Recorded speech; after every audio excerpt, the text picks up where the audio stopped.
মাছ নিয়েছি বড় সাইজের। মাছগুলোকে এখন আমি মাখবো। লবণ, হলুদ, লঙ্কা গুঁড়ো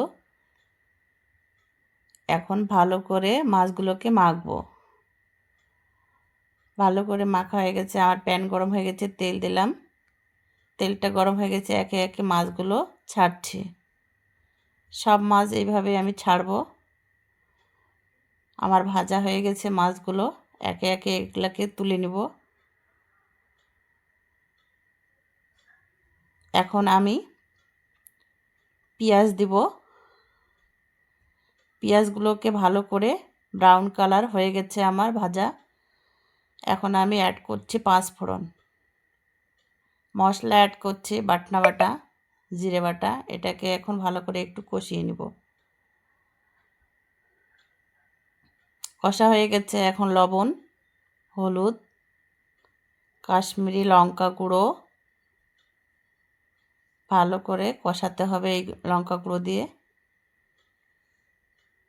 আমার কষা হয়ে গেছে, এখন জল অ্যাড করছি। ভালো করে কষাতে হবে। সজনা, আমার গাছের সজনা, ছোট বড় রাইখন সজনা, এগুলোকে এখন মশলার সঙ্গে কষাবো ভালো করে। আমি এখন ভালো করে কষাবো এটাকে। না, ভালো করে কষিয়ে এখন আমি জল দিব এটাকে। এগুলোকে জল দিচ্ছি এখন। সজনাগুলো আমার হয়ে গেছে কষানো।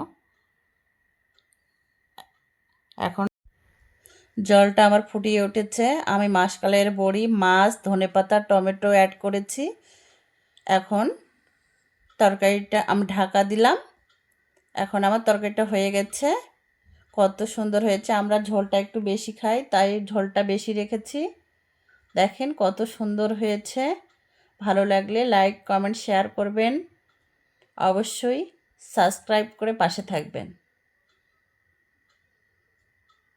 সিদ্ধ হয়ে গেছে, কত সুন্দর কালারটা এসেছে।